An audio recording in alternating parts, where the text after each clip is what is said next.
Você que está nos visitando pela primeira vez, seja bem-vindo.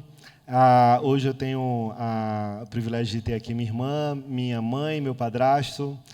Minha mãe vive no Peru, casada com Armando. Armando é pastor batista lá no Peru. Sejam bem-vindos, Deus abençoe. Você que nos acompanha pela internet, assistindo essa mensagem gravada, Deus abençoe você. Que o Senhor também possa falar ao seu coração através da mensagem que nós iremos estudar hoje. Amém?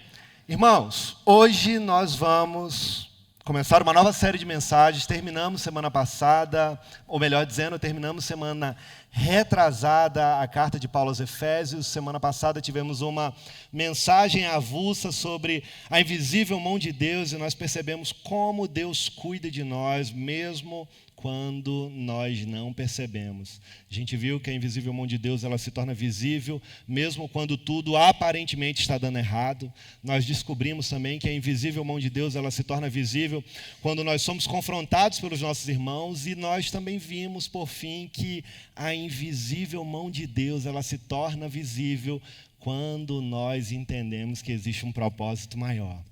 Foi muito boa, mensagem abençoada, saímos abençoados, edificados, ministrados, e hoje daremos início a uma série de mensagens curtas sobre finanças, sobre adoração através dos recursos. Então, se você trouxe a sua oferta de sacrifício, nós vamos colocar no altar hoje. Se você trouxe o seu dízimo, você já trouxe errado, porque não é dízimo, é o trízimo, e hoje eu vou ensinar errado. Estou brincando, irmãos, não tem nada disso. Corta isso, que isso não é de Deus, não. Irmãos, brincadeiras à parte, mas hoje nós vamos falar sobre adoração também através dos recursos. É um assunto muito explorado, trabalhado, manipulado, articulado, desenhado com o propósito de tocar o seu coração e fazer com que sensivelmente você abra o seu bolso e coloque, às vezes, até o que não deveria nos cofres da igreja. Mas nós vamos na contramão do sistema religioso. Nós vamos estudar hoje, começando a partir de 2 Coríntios capítulo 8. Pode abrir, por gentileza. 2 Coríntios capítulo 8, nós vamos estudar acerca de finanças a partir desse primeiro capítulo, dessa primeira mensagem, em 2 Coríntios capítulo 8. E se eu pudesse dar um título para essa mensagem, eu diria que o dinheiro, irmãos, ele é o privilégio que nós temos de dar, e pode ter certeza que é melhor dar do que receber. E quando eu falo que é melhor dar do que receber, eu não estou necessariamente falando apenas de dinheiro. Pelo contrário, nós estamos falando sobre tudo. E nós vamos compreender isso melhor. Nós vamos compreender isso em detalhes. O que eu poderia dizer, irmãos, a título de introdução, é que o dinheiro é um bom servo. A verdade é que ele é um bom servo, mas ele pode ser um péssimo patrão. Ele pode ser um terrível patrão, principalmente quando o dinheiro ele está sendo aplicado numa perspectiva errada, quando ele está no local errado dos nossos corações. Quando o dinheiro ele está sob o nosso controle, ele é uma bênção. Mas quando ele nos controla, ele pode ser uma maldição. E muitas pessoas, dominadas pela ganância, elas acabam se divorciando, matando outras pessoas, passando dos limites, passando a perna em outras pessoas, para poder ter acesso, muitas vezes, àquilo que não lhe pertence. E aí, deixa eu lhe dizer uma coisa, o problema não é o dinheiro. Não é. O problema, na verdade, é nós termos amor ao dinheiro. O problema, irmãos, não é possuir o dinheiro. O problema é o dinheiro possuir eu e você. E hoje nós vamos tratar sobre a contribuição cristã, sobre a decisão de fazer do dinheiro um instrumento de bênção para os outros, em vez de fazer dele um instrumento para explorar as outras pessoas. E antes de tratar desse tema contribuição cristã, que nós veremos aqui nas próximas semanas, a gente precisa entender o contexto. E no governo do imperador romano Cláudio, houve um período de grande fome em todo o mundo. Fato esse que foi profetizado pelo profeta Ágabo, lá no capítulo 11 de Atos. E, nesse mesmo tempo, os judeus que moravam em Roma, eles foram expulsos. Felipe, o microfone está tranquilo? Ou você quer que eu utilize o outro? Está tranquilo, obrigado. Os judeus, eles moravam em Roma e eles foram expulsos de lá no capítulo 18 de Atos. Uma pobreza, irmãos, avassaladora estava atingindo toda aquela comunidade cristã judaica. E o que acontece? Os discípulos aqui de Cristo em Antioquia, conforme as posses que eles tinham, eles estavam enviando socorro para esses irmãos que estavam morando ali na Judéia, e eles faziam isso por intermédio de Barnabé, como a gente vê em Atos capítulo 11. O apóstolo Paulo, quando ele foi enviado para esses gentios, ele assume também o compromisso pessoal de nunca se esquecer dos pobres, o que efetivamente esforçou ele a cumprir essa promessa. E a gente vai encontrar justamente essa promessa do apóstolo Paulo lá no capítulo 2 de Atos. Os discípulos aqui, irmãos, estavam cuidando através dos seus recursos da sua igreja, da igreja do Senhor. E durante as viagens missionárias, nas províncias ali da Macedônia, Acaia, da Ásia Menor, o apóstolo Paulo ele se esforça para levantar uma oferta especial que é destinada justamente aos pobres que estavam ali na região da Judéia. Deu testemunho à igreja de Roma, compartilhando com a igreja de Roma o que estava acontecendo, essas ofertas que estavam sendo levantadas, e os irmãos se mobilizaram para ajudar os seus conterrâneos em necessidades específicas que eles passavam. E ele não só levantou essa oferta entre as igrejas gentílicas, como também ele entregou ela com fidelidade. O que a gente aprende aqui, com isso que eu acabei de falar, ainda a título de introdução? A verdade, irmãos, é que a contribuição, ela é uma prática nossa, bíblica, fundamentada e centralizada nas Escrituras. Os tempos mudaram, mas os princípios ainda permanecem o mesmo. E uma questão que acontece comumente é: o mundo, por exemplo, faz essa pergunta: quanto é que esse indivíduo possui de dinheiro? Na verdade, Cristo, ele faz uma pergunta diferente. Cristo, ele faz a pergunta da seguinte forma: como esse homem tem de fato utilizado o dinheiro? É totalmente diferente a perspectiva. O mundo ele pensa sobretudo em ganhar dinheiro. Eu tenho que ganhar dinheiro, eu tenho que fazer dinheiro, eu tenho que prosperar, e não tem nada errado em prosperar. Mas Cristo fala sobre como ser generoso com o dinheiro. É diferente a perspectiva. E quando um homem ele doa, o homem sem Cristo pergunta: quanto é que foi que ele doou, hein? Alguém sabe me dizer quanto é que foi que esse camarada deu? Só que, irmãos, Cristo ele pergunta: como é que foi que essa pessoa doou? A pergunta, ela não está relacionada ao valor financeiro. A pergunta está condicionada à verdadeira motivação do nosso coração. É totalmente diferente. O mundo, irmãos, leva em conta o dinheiro e a sua quantidade. Cristo leva em conta o homem e os motivos que ele faz para dar o seu dinheiro. Nós perguntamos quanto o indivíduo doa, mas Cristo pergunta quanto lhe resta. Nós olhamos para a oferta, só que Cristo, irmãos, ele pergunta se a oferta de fato ela foi um sacrifício. E com respeito à contribuição cristã, existem dois extremos que precisam ser completamente evitados.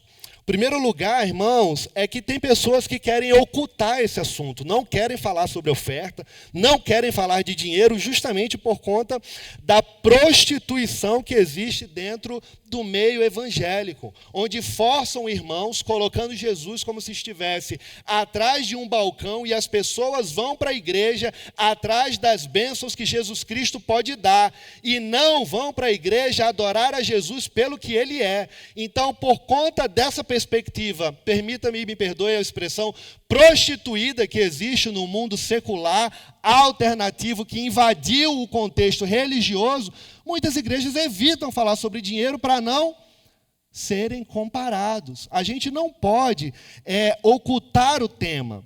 Entretanto, contudo, todavia, a gente também, em segunda observação, não podemos desvirtuar o tema. Ainda, irmãos, existe o grande perigo de pedir dinheiro com motivações erradas, que é o que justamente muitas igrejas acabam fazendo, com finalidades duvidosas.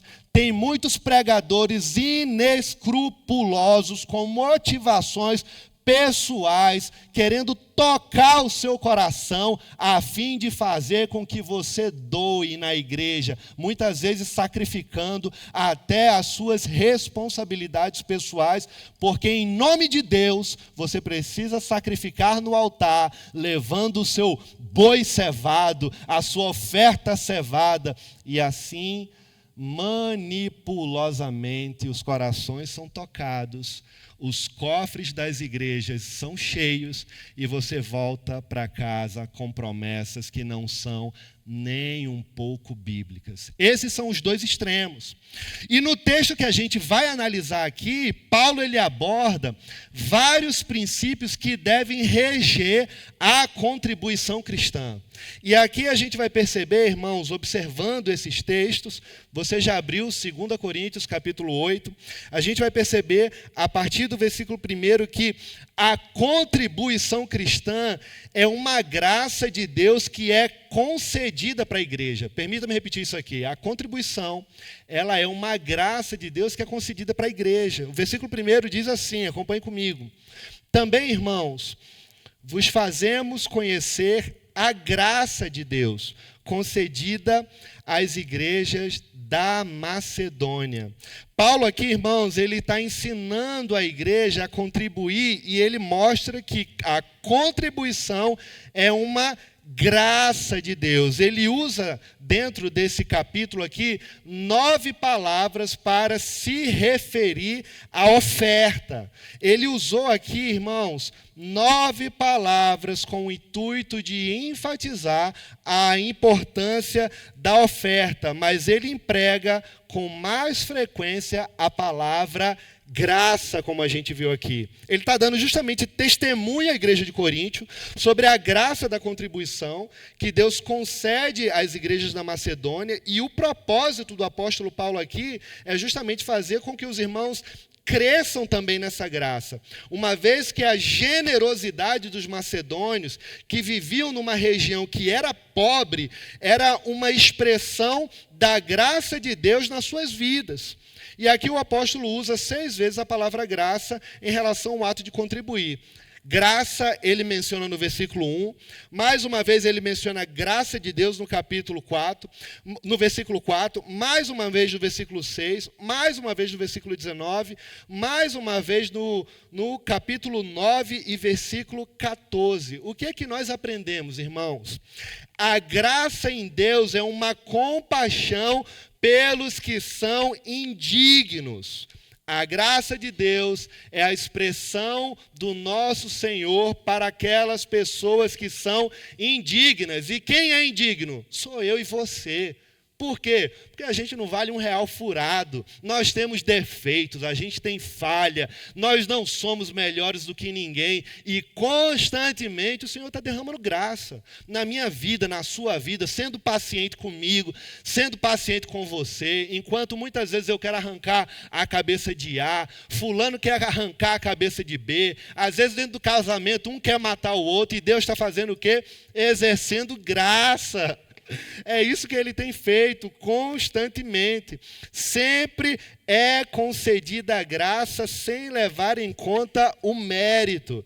Deus, irmãos, dedica a sua vida em dar, e ele tem deleite em dar. Foi isso que ele fez, enviando Jesus, porque a gente não teria condições de resolver os nossos problemas. A contribuição, olhando para essa perspectiva, irmãos, ela não é um favor que nós fazemos para os necessitados. Não vá achando que o que você dá vai aliviar o seu coração e você vai se tornar uma pessoa melhor porque você deu. Essa não é a perspectiva correta. Nós somos generosos com as pessoas, nós somos generosos em algo específico, nós temos bondades em situações específicas, porque em primeiro lugar Jesus Cristo foi bondoso comigo e com você. Nós exercemos graça com pessoas, porque em primeiro lugar Jesus Cristo exerceu graça na minha vida e na sua vida. Nós não teríamos como comprar a salvação, e Deus envia Jesus para morrer por nós, nos dando a salvação de graça, porque não teríamos condições. Não adianta. A gente passou aqui, hoje de manhã, a gente estudando na escola bíblica, a gente tratou um pouco sobre isso. Pedro, na carta de 1 Pedro, ele está tratando justamente isso, que não temos como comprar a nossa salvação. Ela foi dada de graça. Não merecíamos, e mesmo assim, ele escolheu nos dar. Irmãos, a graça é a força. A graça, irmãos, é o poder de Deus, a energia da vida cristã. Como ela age em nós, através do Espírito Santo de Deus. É a graça do Senhor que faz eu e você ficar de pé. Não são as minhas condições emocionais, não é a minha capacidade intelectual, não são as minhas habilidades físicas, não é as ferramentas que nós adquirimos, desenvolvemos dentro das nossas perspectivas profissionais. Não é nada disso que nos mantém de pé. É a graça do Senhor sendo derramada na minha vida e na sua vida, porque todos nós temos muitos defeitos, mas muitos, e se não fosse a graça do Senhor, nós não estaríamos de pé. A igreja de Corinto aqui havia assumido o compromisso de participar dessa oferta. Em 1 Coríntios capítulo 16, a carta anterior, dos versículos 1 ao 4. Mas embora eles manifestassem progresso em outras áreas, irmãos, devagar, eles eram lentos, eles precisavam de um sabe aquele chacoalho? Agita, acorda. E o apóstolo Paulo está justamente fazendo isso, porque os irmãos estavam, parece que na primeira marcha, travados, engasgando, sabe? Muitas vezes estancando o carro. Sabe quando a gente parece que a gente está numa caminhada, desenvolve, mas parece que tem algumas coisas na vida da gente que não sai do lugar? O disco parece que fica girando. Rapaz, o que está acontecendo com a minha vida? Eu estou travado aqui, não sai do lugar, as coisas não acontecem. É mais ou menos isso que está acontecendo com esses irmãos aqui.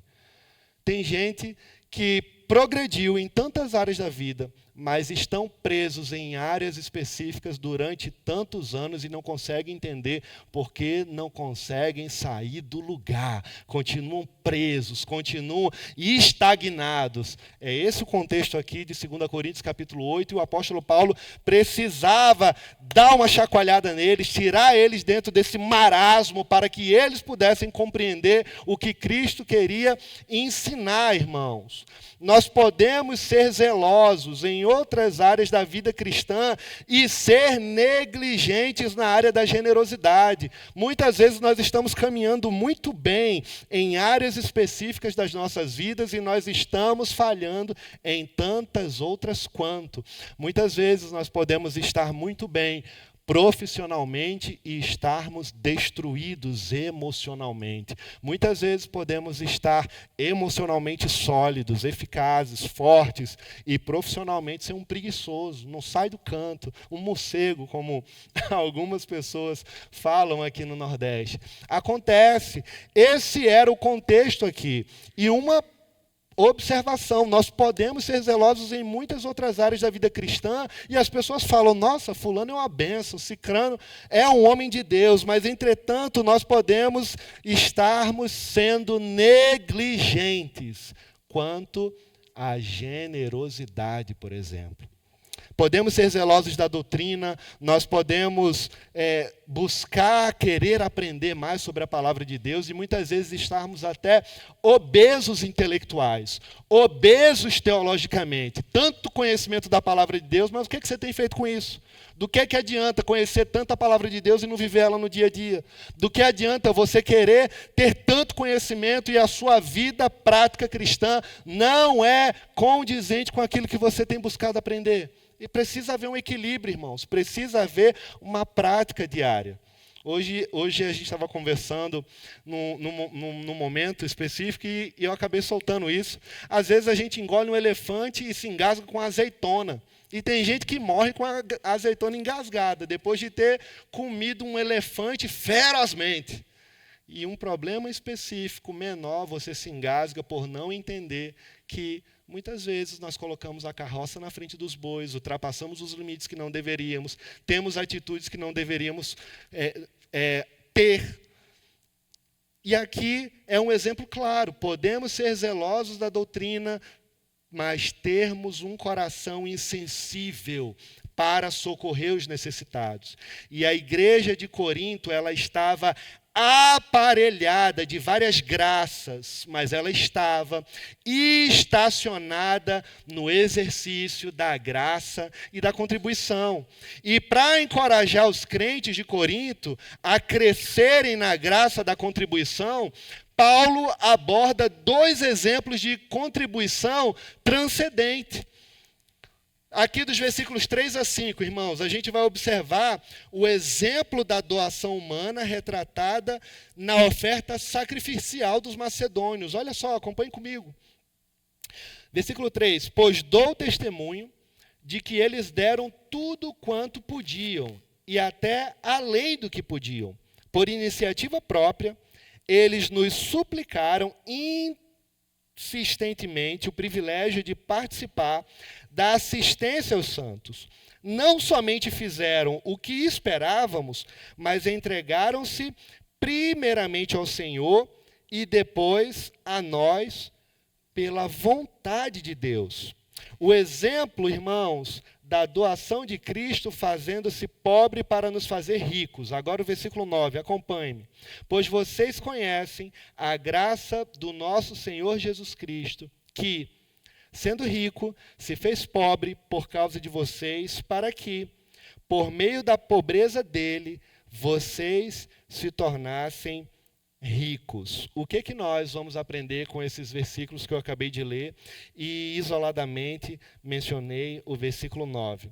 Aqui no versículo 3, nós vamos aprender sobre a disposição voluntária de dar além do esperado. O verso 3, eles deram testemunho aos outros de que os macedônios deram tudo quanto podiam e até além do que podiam por iniciativa própria. Ou seja, os macedônios aqui, eles não deram apenas proporcionalmente, mas eles doaram, irmãos, acima das suas posses. Eles estavam aqui fazendo uma oferta sacrificial. E é digno de destaque aqui que eles contribuíram sacrificialmente num contexto de extrema tribulação, num contexto de pobreza. Não foi num período de fartura.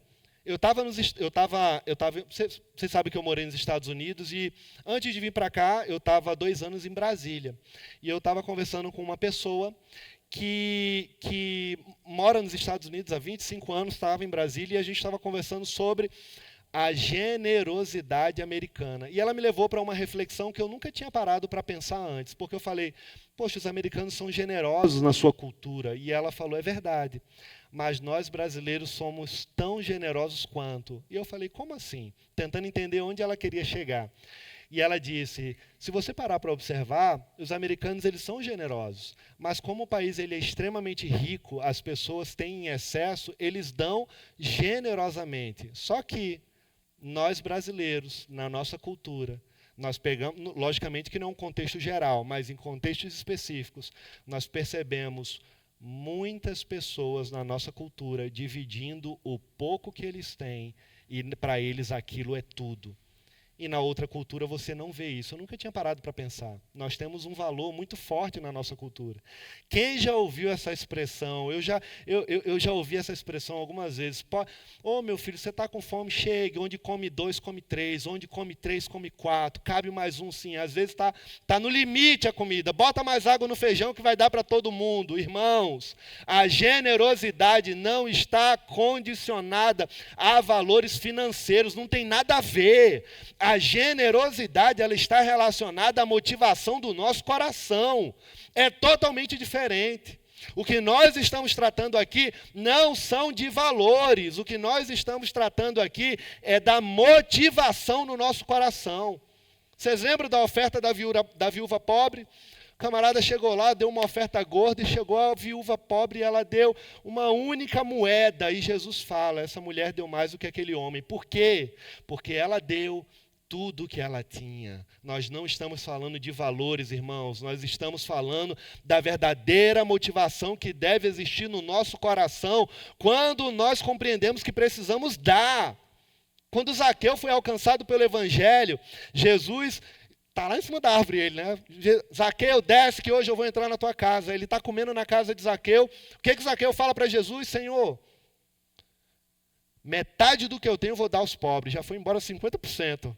Olha aí. E se eu enganei alguém, eu vou restituir 4 vezes mais. Na hora que Jesus ouve aquilo, fala, como é, Zaqueu? Hoje entrou salvação nessa casa. Com outras palavras, o que Jesus está falando? Zaqueu, você entendeu que o dinheiro não é o seu Deus. Você entendeu de fato quem precisa ser o seu Deus e quem deve estar no trono do seu coração. Provavelmente Zaqueu ficou com pouco dinheiro, ou quase nada. Mas ele compreendeu quem deveria estar no trono do seu coração. E quando Jesus percebeu a atitude de Zaqueu, ele falou, entrou salvação nessa casa. Não porque ele ficou pobre, que a gente não sabe se ele ficou, porque era muito dinheiro, a gente não sabe. Mas ele diz, hoje entrou salvação nessa casa, porque as motivações do seu coração foram alinhadas. Não é, irmãos, quanto vou trocar a palavra, para não dar errado. Financeiramente nós damos, não é o valor, mas sim a motivação dos nossos corações quando nós damos. E Jesus Cristo, o nosso Deus, Ele sabe. Eu não preciso ficar nos holofotes mostrando para todo mundo o que eu estou ofertando, o que eu estou dando.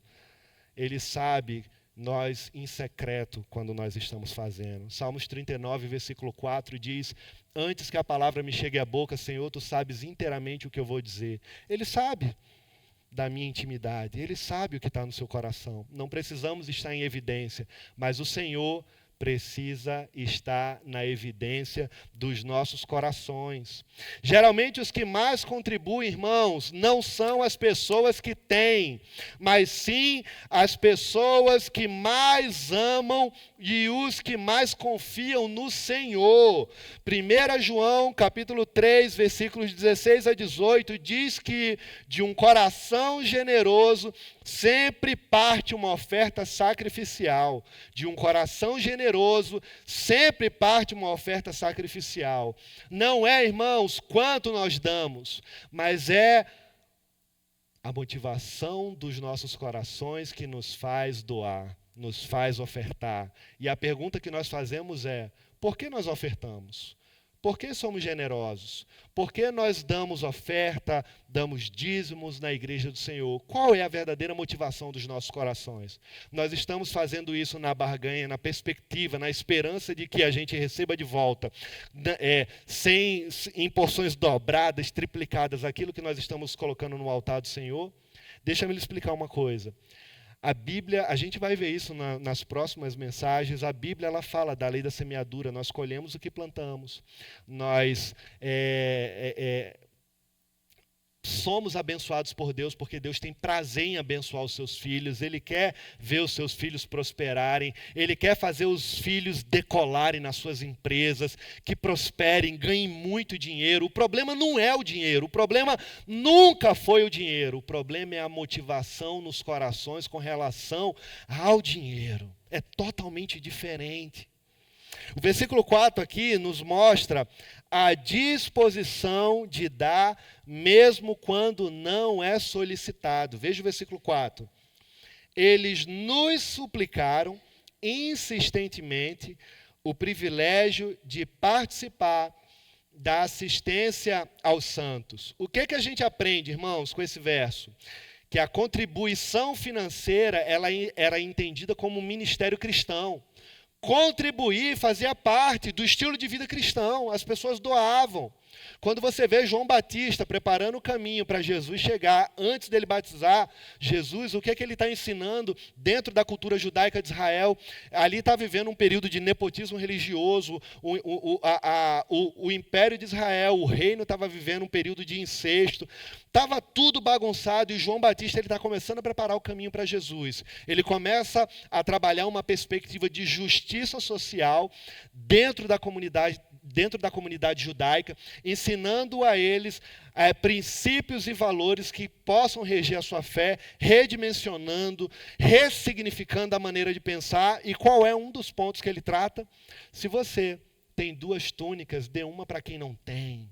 Ele está ensinando os irmãos a serem generosos. Ele está ensinando os irmãos a dividir. Porque nós não podemos olhar apenas para o nosso próprio umbigo.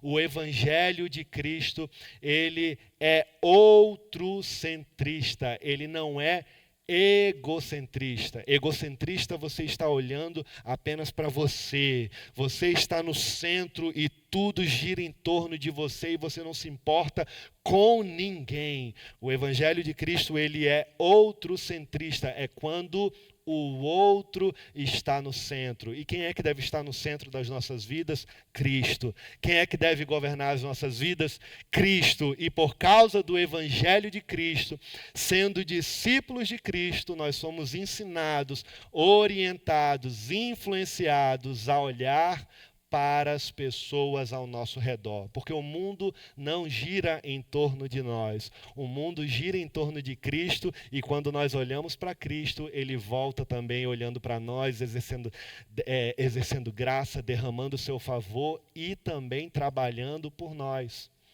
Quando a gente começa a buscar ao Senhor, Ele começa a trabalhar nas nossas vidas. Quando a gente começa a buscar ao Senhor, Ele começa a abrir portas. Quando a gente começa a fazer a vontade do Senhor, Ele começa a nos dar direção. Quando buscamos a vontade do Senhor, Ele vai abrindo a perspectiva financeira. Quando nós buscamos fazer a vontade do Senhor, Ele vai abençoando o casamento. Quando vamos buscando a vontade do Senhor, Ele vai restaurando os relacionamentos. Quando buscamos ao Senhor, Ele vai fazendo com que a gente entenda que o mundo não gira em torno de nós, mas gira em torno dele. E quando buscamos o reino de Deus, a sua justiça, as demais coisas vão sendo o quê? Acrescentadas. É essa perspectiva, irmãos, que João Batista está ensinando.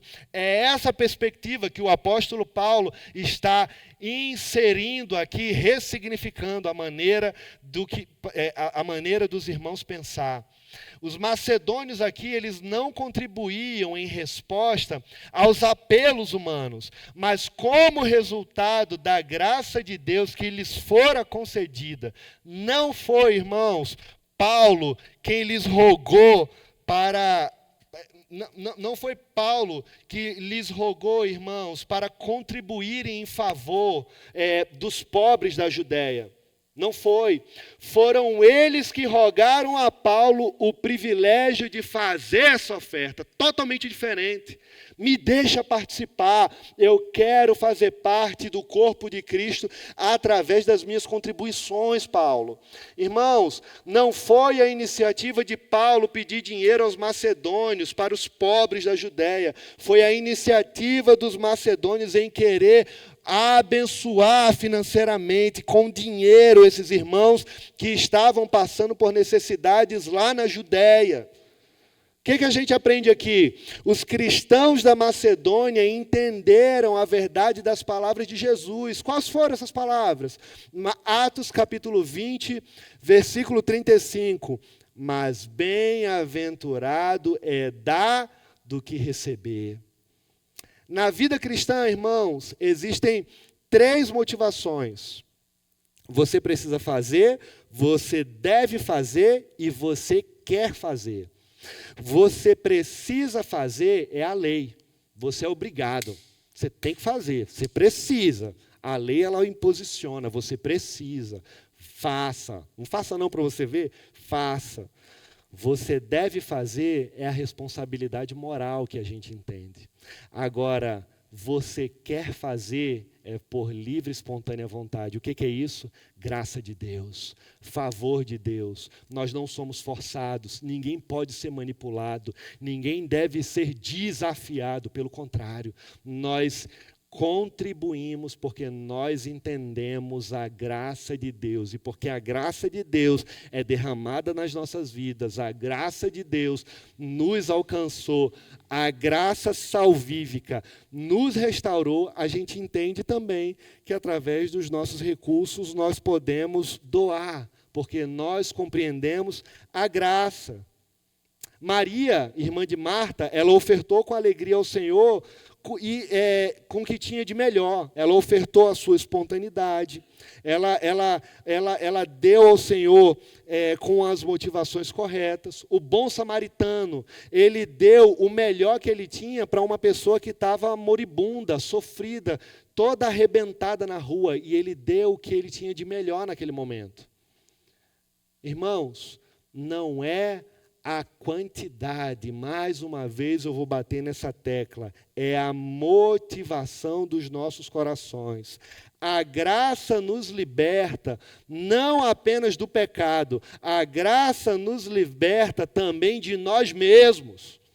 Eu e você, muitas vezes, estamos prisioneiros, escravizados em valores morais, em valores financeiros, monetários, e a graça de Cristo, ela nos liberta. A graça de Deus, ela abre o nosso coração e, consequentemente, também vai abrir a nossa mão.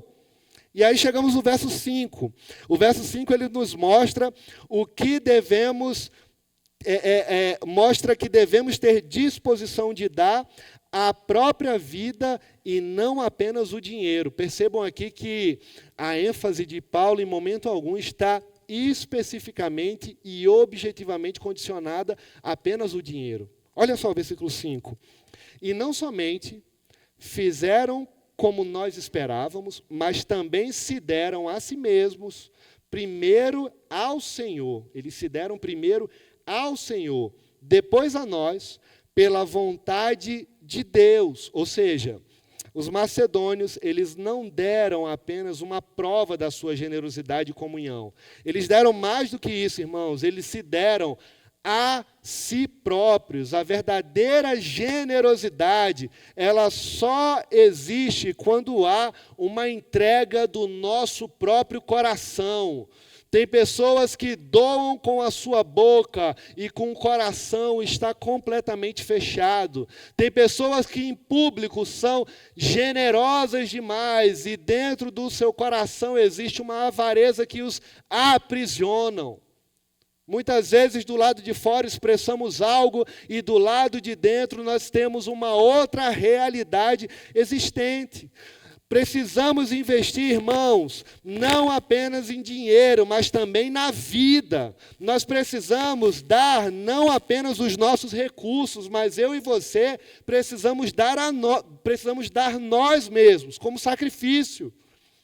Se Jesus Cristo, Ele é Deus, e Ele deu a sua vida por mim e por você, irmãos, não existe sacrifício tão grande que eu e você possamos fazer por amor a Ele. Se Ele deu o seu coração, por que nós não podemos dar o nosso? Se Ele deu a sua vida, por que nós também não podemos fazer em atitudes práticas com as nossas vidas? E eu não estou falando que você tem que morrer literalmente. Não é isso. Eu estou falando de você, muitas vezes, abrir mão do próprio eu, você entender que existem propósitos maiores, que a nossa vida não gira em torno apenas das nossas vontades. E quando a gente entender isso, parece que será libertador. As portas se abrirão, as coisas ressignificarão e muitas coisas começarão a fluir, porque nós entendemos as motivações corretas. Enquanto estivermos com práticas antigas, querendo resultados novos, continuaremos travados, paralisados, porque, na verdade, nós precisamos entender que as nossas motivações, elas precisam estar centralizadas em Cristo. E Ele que se importa, irmãos, Jesus que quer cuidar da minha vida e da sua vida, vai fazer aquilo que ninguém mais tem condições. Às vezes a gente fica querendo dar murro em ponta de faca, querendo resolver as coisas da nossa forma, do nosso jeito, e não vamos conseguir. A gente está girando, bate na parede, volta, dá murro em ponta de faca, nada acontece porque você está tentando resolver as coisas na força do seu próprio braço, e não vai conseguir. Não vamos conseguir, mas a partir do momento que a gente entende que Ele precisa governar as nossas vidas, que Ele cuida de todas as áreas das nossas vidas, que Ele deseja trabalhar em nossas vidas, nós passaremos a descansar nele, e enquanto nós descansamos nele, adorando ele, ele vai redirecionando os nossos passos, ele vai redirecionando a nossa história, ele vai ressignificando a nossa vida, e ele vai trabalhando nos nossos corações. É isso que ele vai fazendo. Se Jesus Cristo, ele é Deus e deu a sua vida por mim e por você, não existe, irmãos, sacrifício tão grande que eu e você possamos fazer por amor a Ele. Quando o nosso coração se abre, o nosso bolso se abre também. Antes de trazermos as nossas ofertas, nós precisamos oferecer primeiro a nossa vida. A contribuição cristã, irmãos, não é resultado da pressão dos homens, mas sim do exemplo de Jesus Cristo. Eu vou repetir isso. A contribuição cristã não é resultado da pressão de pessoas, não é na força do incentivo dos outros que você vai doar, não é. Mas é através do exemplo do nosso Jesus. Como assim? Existem igrejas que estão aí, irmãos, desengavetando indulgências da época anterior da reforma, ensinando que para nós sermos abençoados, nós precisamos dar. A diferença é que, na época antes da reforma, a salvação ela era comprada. Hoje, a salvação ela mudou de nome. A salvação agora ela vem numa embalagem nova, chamada de vida próspera. A salvação ela vem agora numa embalagem nova, chamada de casamento da felicidade. A embalagem nova, com a indulgência lá dentro, ela vem ressignificada com o pare de sofrer. Você não nasceu para sofrer. Jesus Cristo veio para te dar do bom e do melhor nessa terra. E permita-me abrir um parêntese. Isso não quer dizer que Deus não quer que a gente tenha uma vida próspera e muito boa nessa terra. Pelo contrário, Ele quer dar. E eu quero ter. Só que a nossa motivação ela tem que estar no lugar errado. Mas tem igrejas que estão aproveitando seus púlpitos para fazer isso. Existem igrejas que levantam dinheiro apenas para enriquecer. São grandes impérios religiosos espalhados pelo Brasil e pelo mundo. A igreja não pode, irmãos, imitar o mundo. Pelo contrário, essas igrejas enriquecem tirando dos outros, mas o cristão, ele enriquece doando aos outros. É totalmente diferente. A contribuição cristã, irmãos, ela não deve ser compulsória. Sabe? Quem agiu aqui já compulsivamente? Quem já teve aqui, em algum momento, aquela ânsia compulsória e comeu pra caramba o doce que só deveria ter dado uma beliscadinha. Quem já agiu compulsivamente assim, por conta das emoções? A contribuição cristã não deve ser compulsória, pelo contrário, nós não devemos contribuir por pressão psicológica. Se alguém quer influenciar você psicologicamente para você ofertar, essa pessoa veio do quinto dos infernos. Não é, está errado, não é bíblico. A contribuição cristã, irmãos, não é uma espécie de barganha com Deus. E aí você vê aqui nos versículos 8 e 9, Paulo destacando duas motivações legítimas para a contribuição cristã. E eu já estou chegando no final do nosso sermão. Aqui nós veremos, irmãos, no verso 8, ele mostrando que a contribuição deve ser motivada pelo amor ao próximo. E ele diz que nós devemos contribuir não por constrangimento, mas espontaneamente, não com tristeza, mas com alegria, porque Deus ama, irmãos, aquele que dá com alegria. E aí ele diz, na parte A do versículo 8, não vos falo na forma de mandamento, ou seja, não é obrigatório. A motivação da generosidade, irmãos, da contribuição, é o amor. Nós contribuímos generosamente por causa do amor de Cristo. E Paulo prossegue, mas para provar pela diligência de outros a sinceridade do vosso amor. Parte B do versículo 8. Ou seja, irmãos, sem amor, até mesmo as nossas contribuições mais generosas, mais gordas, sabe o que elas são? Pura hipocrisia. Se você dá uma oferta gorda, generosa, e não tem amor nessa contribuição, sabe o que é? Pura hipocrisia. Deus conhece seu coração. Deus sabe das motivações do seu coração. Você está sendo hipócrita. Sem amor, irmãos, até mesmo as nossas doações mais expressivas são puras hipocrisias. A natureza humana, ela acaricia a hipocrisia. A natureza humana, ela tem a mania de massagear o ego. Quantas pessoas vocês já devem ter visto em locais específicos, só porque deu uma oferta generosa, é uma pessoa rica, influente na igreja, parece que ela está numa posição de destaque, a pessoa tem mais dinheiro que fulano, que cicrano, parece que a pessoa é envolvida em tudo na igreja, só porque tem mais dinheiro. E ainda bem que isso não acontece aqui, mas vocês já devem ter visto isso em algum lugar. Nós não somos levados, condicionados, motivados por quem tem mais dinheiro ou por quem quer comandar a igreja porque a sua oferta é maior. Se a motivação é essa no coração, você está errado e precisa se converter. O apóstolo Paulo disse que nós podemos dar todos os nossos bens aos pobres, mas se isso não foi motivado pelo amor, não vai ter valor nenhum. 1 Coríntios capítulo 13, versículo 3. E aí no versículo 9, o apóstolo Paulo mostra que a contribuição é o resultado do exemplo de Cristo. Olha o que ele escreve, versículo 9. Pois vocês conhecem a graça do nosso Senhor Jesus Cristo, que sendo rico se fez pobre por causa de vocês, para que por meio da pobreza dele, vocês se tornassem ricos. Eu quero chamar o louvor aqui em cima, nós já estamos concluindo. O que nós aprendemos com esse versículo, irmãos? Cristo foi o maior exemplo de generosidade. Cristo foi o maior exemplo de graça, irmãos. O que nós encontramos aqui? Graça por graça. Eu e você damos dinheiro, irmãos, Cristo deu a sua vida.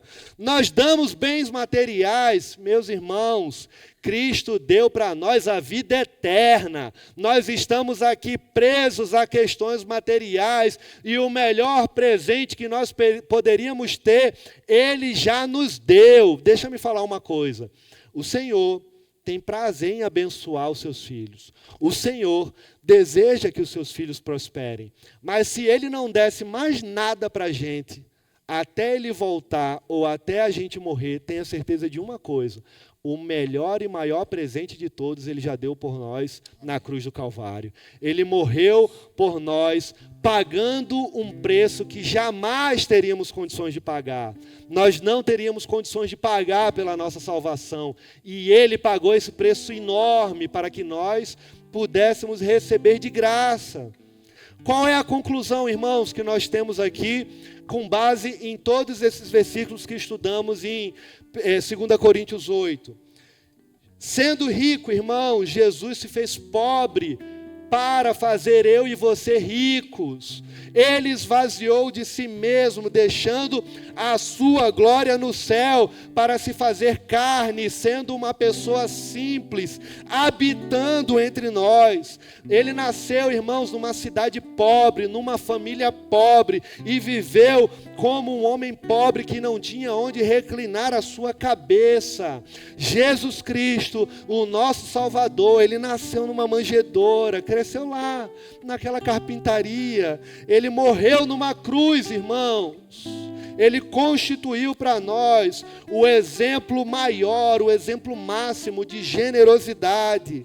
Ele, irmãos, fez isso por amor à minha vida e à sua vida. Se Cristo, Ele deu tudo por nós, inclusive a própria vida, para fazer eu e você ricos, ricos da graça de Deus, nós, eu e você, devemos também oferecer a nossa vida, oferecer os nossos bens, e devemos fazer isso em uma expressão de generosidade, de amor, de gratidão, porque a obra do Senhor, ela é feita com dinheiro, a obra do Senhor, ela é feita com recursos.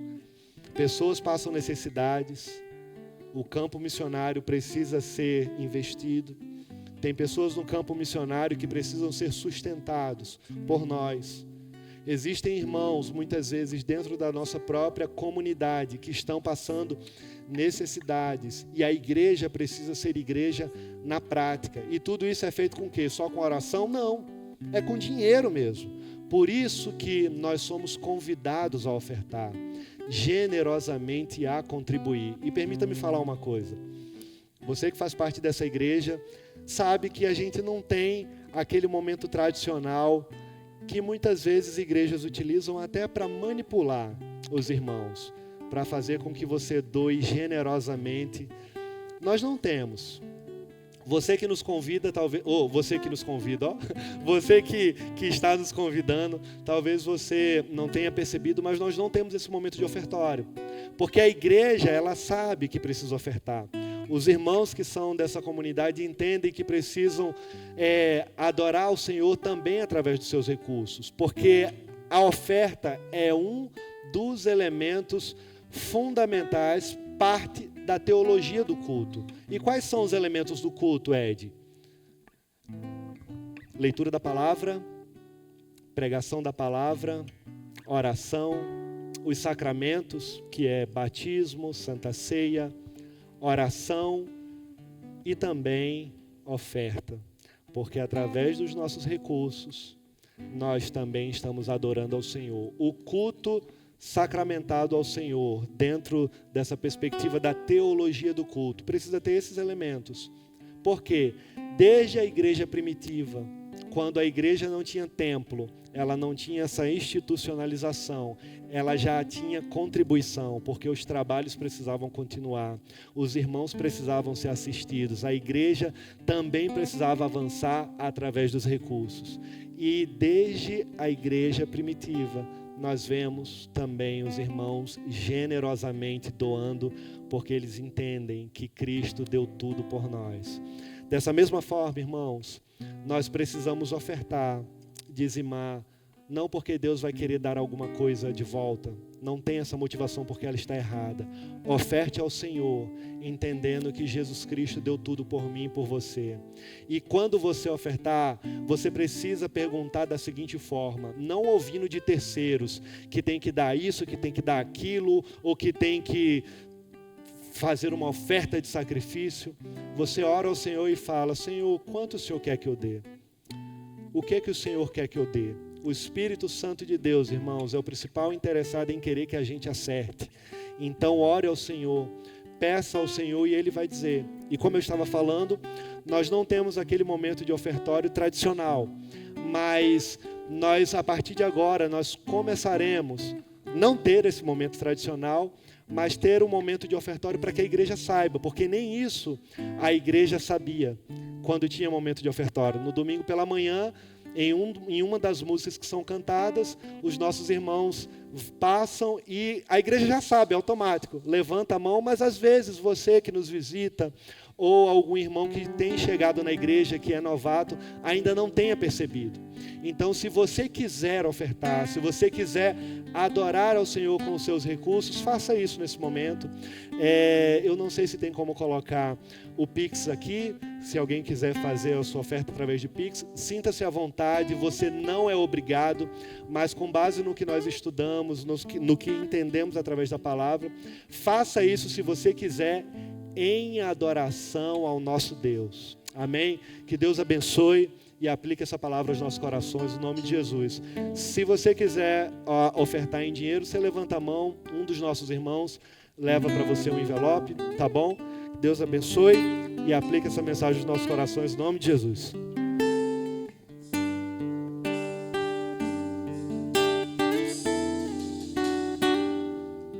Um abraço.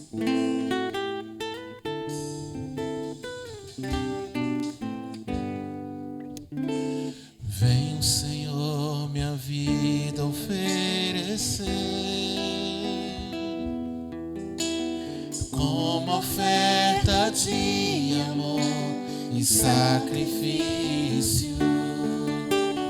Quero minha vida a Ti entregar como oferta viva em Teu altar. Mais uma vez.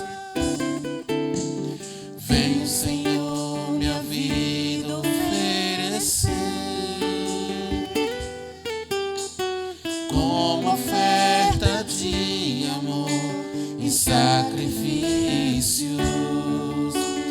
Quero minha vida a Ti entregar como oferta viva em Teu altar. Pois pra Te adorar foi que eu nasci. Cumpre em mim o Teu querer, faça o que está em Teu coração, e que a cada dia eu queira mais e mais estar ao Teu lado, estar ao Teu lado, estar ao Teu lado, Senhor. E que a cada dia, e que a cada dia eu queira mais e mais estar ao Teu lado, estar ao Teu lado, estar ao Teu lado, Senhor.